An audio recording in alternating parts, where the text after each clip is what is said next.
여러분 안녕하십니까. 화장항TV 간헐적 지식인 간지람 소영창입니다. 오늘은 전국에서 가장 뜨거운 선거구죠. 대구에서도 가장 뜨겁습니다. 수성갑 선거구 얘기를 해볼까 합니다. 수성갑 지역이 이렇게 뜨거운 이유가 뭘까요? 민주당 김부겸 후보와 통합당 주호영 후보가 맞붙은 선거구이기 때문입니다. 더군다나 두 사람은 호영호재하는 사이로 매우 가까운 사이입니다. 그런데 지금 선거를 앞두고 치열한 지금 공방전을 벌이고 있습니다. 더군다나 주호영 후보는 옆 선거구인 수성을 선거구에서 수성갑 선거구로 넘어왔습니다. 그리고 두 후보 모두 총선 출정식에서 대선 출마를 선언할 정도로 정치적 비중이 상당한 후보들입니다. 지난 14차례의 여론조사에서 지금 김부겸 후보가 박빙 열세로 지금 나오고 있습니다. 그래도 지금 최대 40% 초반대, 평균 30% 중후반대의 지금 지지율을 보이고 있습니다. 김부겸 후보가 이렇게 높은 득표를 기록하고 있는 것은 대구 지역, TK 지역 평균 득표율, 민주당 후보의 득표율 25% 수준을 거의 한 15% 이상 상회하는 겁니다. 김부겸 후보의 개인기가 상당히 발휘되고 있는 것이죠. 하지만은 지난 20대 총선 당시에 62.3%의 득표율에 비하면 무려 20% 이상 꺼진 겁니다. 그에 앞서서 그러면 지난 20대 총선부터 한번 살펴볼까요? 김부겸 후보가 그렇게 김문수 후보의 압승을 거둔 이유가 뭘까요? 무엇보다도 먼저 대구 지역에서 우리도 한번 당시에는 민주당이 야당이었습니다. 야당 인물, 거물을 한번 키워보자. 이렇게 해서 지역 주민들이라든가 지역 언론들조차도 김부겸 후보의 일하고 싶다는 그런 절박한 부분, 그리고 지역 구도를 타파하자는 그런 절박한 노소를 수용했던 거죠. 두 번째로는 새누리당의 공천 잘못입니다. 이한국 퀴즈, 그리고 친박 감별사까지 등장하면서 대구 지역 공천을 엉망으로 만들어 놨기 때문에 지역 민심이 돌아섰습니다. 그래서 진박 후보들이 집단으로 모여서 무릎 꿇고 사죄까지 할 정도였습니다. 그리고 또 김무성 당시 새누리당 대표는 옥새 들고 나로서 파동까지, 옥새 파동까지 일으킬 정도로 당시 새누리당의 공천이 엉망이었던 거죠. 또 하나 더 덧붙인다면 상대 후보였던 김무수 경기지사의 오만 방자함이었습니다. 대수도권 난자인 김무수 지사는 지역에 내려와서 너희들이 뭐라 하는 식으로 굉장히 오만방자한 선거운동을 했었습니다. 심지어 저까지 당시에 칼럼을 써서 김문수 후보는 안 된다는 이야기를 했었습니다. 그럴 정도로 지역 언론들이 굉장히 김문수 후보한테 우호적이었습니다. 하지만 김문수 후보의 득표율은 37.7%에 그쳤습니다. 당시 새누리당 비례정당 득표율이 51.47%였습니다. 김문수 후보는 당시 새누리당 지지율보다 훨씬 낮은 득표를 기록했고, 김부겸 후보는 무려 3배에 가까운 정당 득표율의 3배 이상의 62.3%라는 득표를 기록했던 겁니다. 당시 더불어민주당의 수성구 정당 지지율은 18.25%에 불과했습니다. 3배 이상이었어요. 이런 김부겸 후보의 개인기에다가 지역 여론을 등에 업어서 31년 만에 김부겸 후보가 당시 31년 만에 민주당 계열 후보가 국회의원이 당선된 겁니다. 이렇게 된 데는 물론 김부겸 후보 개인기뿐만 아니고 김부겸 후보의 진정성이 몇 개 들었습니다. 경기 군포에서 3선 의원을 하던 사람이 느닷없이 대구 내려와서, 물론 상주 출신이고 대구에서 고교를 나왔기 때문에 초중고를 나왔죠. 그래서 지역 출신이기 합니다만은 왜 군포에서 계속 했으면은 사선 원서 갈 수 있는데 왜 대구에서 내려왔느냐, 이런 처음에는 의아심한 눈초리로 쳐다봤습니다. 그렇게 된 이유가 있습니다. 2008년도에 18대 총선이었죠. 유시민 지금 노무현 전 이사장이 수성을 지역에서 주호영 후보와 맞붙었는데 떨어지자마자 바로 또 돌아가 버렸습니다. 노무현 코스프레를 하다가 안 되니까 바로 떠나버렸는데, 처음에 그래서 김부겸 후보가 대구에 내려왔을 때 많은 대구 시민들이 반신반의했습니다. 이 사람도 또 똑같이 유시민과 같이 한번 내려와 봤다가 찔러보고 또 도망가는 게 아니냐 이렇게 봤는데, 19대 총선에 떨어지고 난 뒤에 이후에 치러진 대구시장 선거에 또 나왔습니다. 2014년 대구시장 선거에도 또 출마를 했죠. 거기서도 한 40% 정도 얻고 떨어졌습니다. 두 번의 낙선이 사실은 대구 시민들의 김부겸 후보의 진정성을 믿어주게 된 계기가 된 거죠. 물론 2014년도 당시 지방 대구시장 선거 당시에 논란이 있었습니다. 캐치프레이즈를 굉장히 조금 오른쪽으로 했죠. 뭐 박근혜 전 대통령 사진과 함께 찍은 사진을 홍보 연수막에 걸 정도로 걸었고, 또 박정희 전시 컨벤션 센터를 건립하겠다는 것을 공약으로 내세웠었죠. 물론 지금 당시 여당 텃밭에서 민주당 후보가 깃발을 꽂기 위해서는 당선이 우선되는 전략이긴 하지만은 지지자들로부터 상당수 욕을 얻어먹었습니다. 뭐 그런 조건 때문인지 모르지만은 김부겸 후보가 본인이 당선됐고, 그리고 행정안전부 장관까지 취임했고, 이전 전이죠. 2018년도에 치러진 지방선거에서 사상 최초로 대구시의원을 2명이나 배출했습니다. 대구시의원뿐만 아니고 기초의원을 6명이나 수성갑지역에서 6명이나 배출하면서 대구 수성구 지역의 지방의회를 민주당이 장악하게 됩니다. 지금 수성구 지역 민주당 의회 의장이 수성구 의회 의장이 민주당 출신입니다. 하지만은 이러한 게 지금 김부겸 후보한테 독이 됐습니다. 김부겸 후보도 역시 김문수 후보와 똑같은 그런 오만에 빠지게 된 거죠. 그런 부분을 지금 수성구민들이 알게 된 거죠.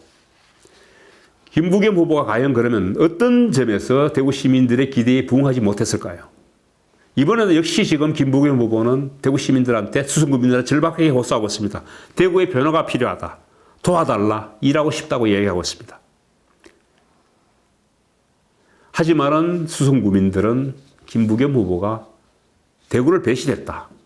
대구를 저버렸다고 이야기하고 있습니다. 4년 전에 김부겸 후보를 찍었던 많은 분들이 지금 등을 돌렸습니다. 이번에는 김부겸을 찍지 않겠다. 지금 여론조사상으로도 4년 전에 얻었던 득표율의 20% 이상이 지금 빠지고 있습니다. 왜 이렇게 됐을까요? 김부겸 후보는 대구 시민들, 특히 수성구민들의 어떤 기대를 저버렸을까요? 무엇보다 먼저 지역 현안들을 외면했습니다. 수성구 쪽에 보면은 지금 대구공항 존치론이 훨씬 높습니다. 그런데도 불구하고 김부겸 후보는 상대당이죠. 지금 야당인 통합당 견영진 시장이 추진하는 대구공항 이전 부분을 찬성하고 있습니다. 또 하나 더, 부산 경남 지역, 부산 지역이죠. 특히 부산 지역이 가덕도 신공항을 건설하기 위해서 김해 신공항을 재검증하겠다고 나섰을 때, 그리고 수도 없이 이야기했을 때, 심지어 민주당 이해찬 대표가 부산 가서 이야기하고 김부겸 이야기하는데도 불구하고 김부겸 후보는 이런 방구 말이 없었습니다. 심지어 대통령까지 부산 가서 가덕도 공항에 힘을 실어줄 때도 말이죠. 물론 대통령한테 임명된 장관의 입장에서 섣불리 그런 부분에서 입장을 밝히기 어려웠을 겁니다. 하지만 장관 입장이 아니라 의원 개인의 입장으로서도 개인 생명을 낼 수도 있었는데도 불구하고 한마디도 한 적이 없습니다. 또 하나 더, 지금 낙동강 취수원 이전 문제입니다. 낙동강 취수원 이전 문제는 지금 많은 대구 시민들이 심각하게 받아들이고 있는 문제입니다. 특히 수성구와 동구를 제외한 나머지 지역 주민들이 낙동강 물을 먹고 있습니다. 좀 더 깨끗한 물을 먹겠다고 구미 지역으로 취수원을 이전하겠다, 상수를 이전하겠다고 얘기하고 있는데, 이 부분이 구미시의 쪽에서 반대를 하고 있습니다. 그래서 대구시와 경북도 구미시가 조율하다가 안 돼서 지금 국무시 총무실까지 이관했는 상태입니다. 하지만은 김부겸 의원은 입을 다물고 있습니다. 왜 그럴까요? 많은 사람들은 김부겸 의원이 낙동강 최상류지역이죠. 봉화 석포의 영풍 석포제련소가 김부겸 의원과 사돈간이기 때문에 김부겸 의원이 입장을 밝히지 않고 있다고 의심하고 있습니다. 더욱이 지금 김부겸 후보는 이번 코로나19 사태로 대구가 특별재난지역으로 선포되고 대구 지역에 1조 원의 돈을 더 가져올 수 있도록 이야기했다고 합니다. 하지만은 대구 시민들은 믿지 않고 있습니다. 왜 믿지 않느냐고요? 물론 뭐 권영기 시장이 예산을 집행하느니 안 하느니 두고 지금 민주당 측과 대립하고 있습니다만은 실제적으로는 코로나19가 팬데믹 상태가 되면서 전국적으로 확산되면서 대구에 특별히 더 주는 게 지금 민주당 정부가 배려하고 있는 게 저는 보이지 않아요. 그러다 보니까 저뿐만 아니고 많은 대구 시민들이 민주당이 대구를 버렸다고 생각하고 있어요.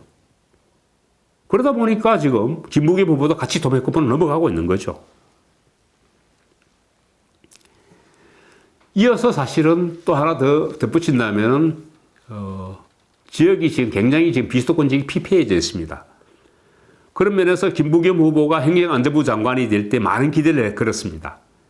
특히 또 31년 만에 야당, 지금은 여당이 됐으니까 후보가 당선돼서 지역을 위해서 헌신할 거라고 봤습니다. 하지만은 장관이 되었어도 김부겸 후보가 지역을 위해서 헌신하지 않았습니다. 지방 복권을 위해서 일할 거라고 얘기했습니다만은 장관의 로서 가장 큰 업적이 뭐냐고 지역 언론과 인터뷰하면서 했던 이야기가 소방직을 국가직화한 거라고 이야기했어요.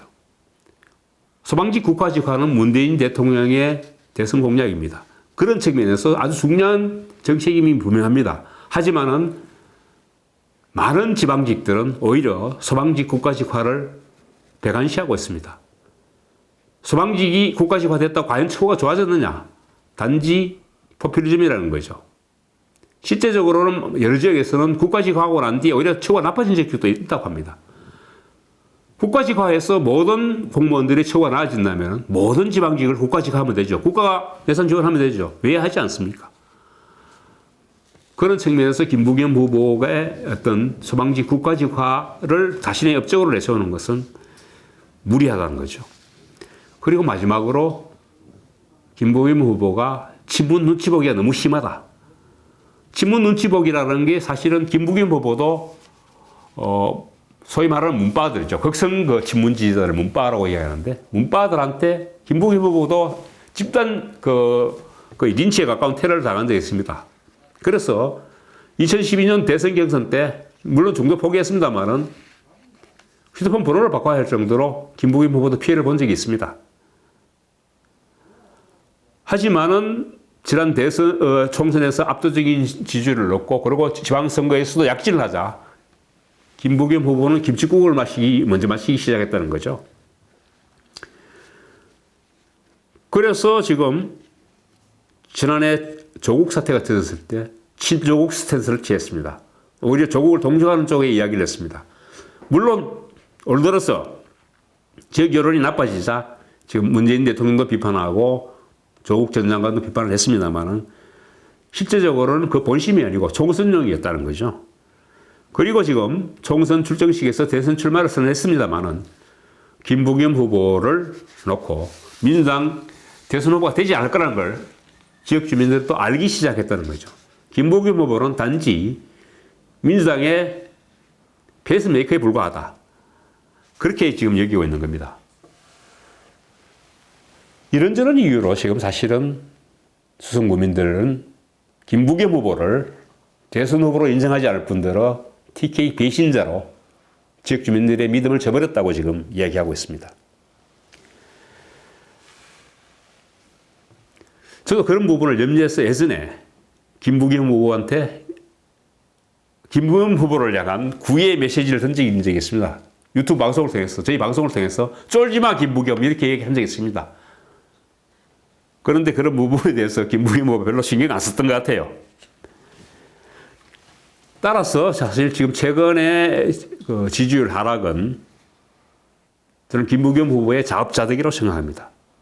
지역 민심을 외면하고 너무 성급하게 대선 노름에 빠졌던 게 저는 가장 큰 원인이라고 생각합니다. 김부겸 후보가 지금 당선되면은 어떻게 될까요? 뭐 많은 분들이 예상하고 있듯이 김부겸 후보가 당선됐더라도 저는 민주당의 대선 후보가 되지는 못할 거라고 봅니다. 페이스메이커에 불과할 거라고 봅니다. 그러면 낙선하면 어떻게 될까요? 낙선하면 아마 대구를 떠나지 않을까 하는 생각을 하는 분들도 많은데 저는 한 번쯤 더 김부겸 후보가 시도를 할 거라고 봅니다. 그것은 대선과 지방선 같이 치러지는 지방선거라고 봅니다. 지방선거에 아마 대구시장 후보로 한 번쯤 더 출마하지 않을까 이렇게 보여집니다.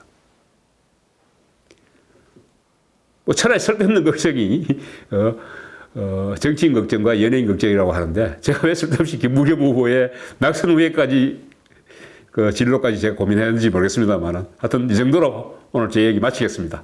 감사합니다.